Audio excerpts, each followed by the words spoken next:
Jongo. Já tá, é uma questão de respeito. Não que você, vou bater cabeça no tampo, não é tudo preparado, não. Só vai pra lá. E lembrando que a umbigada do jongo é uma umbigada de longe. Não é uma umbigada que você umbiga que nem o batuque de umbigada, que é lá de Piracicaba. Por que é de longe?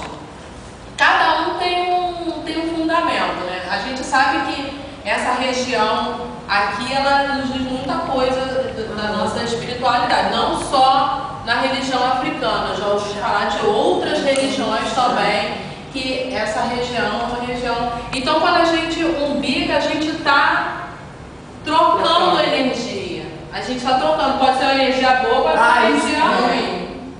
Então, quando você entra, você pede, dá a referência do tambor, ele meio que está te protegendo. Aquele tambor ali, ele está te protegendo. Ele que é o mestre de cerimônias, na verdade. Então, eu quando vou para a roda, eu estou sempre muito feliz, trocando energia positiva. Agora, eu já encontrei gente que não mandou uma energia do lado. E aí, meu irmão, aí tem que voltar aquela coisa da resposta, né? De dar machado e botar uma música para cantar com o mal sair, né? Mas aí quem não sabe, às vezes, pode até... Porque tem gente maldosa, né? Que sabe, que conhece as coisas, mas também ninguém vai entrar numa roda com medo. Alguém vai trocar uma alguém vai entrar numa questão.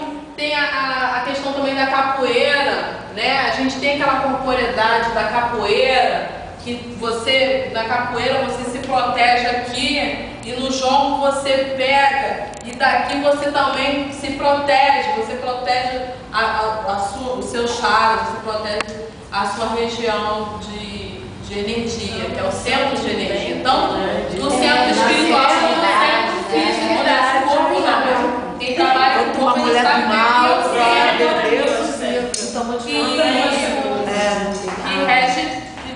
que rege a gente, né? Então, eu tenho uma amiga que fala sempre, a Letícia, eu vou lá pegar uma energia, porque ela diz que toda vez que ela vai para a roda da companhia folclórica, que ela sai, e eu também, eu vou para outra, mas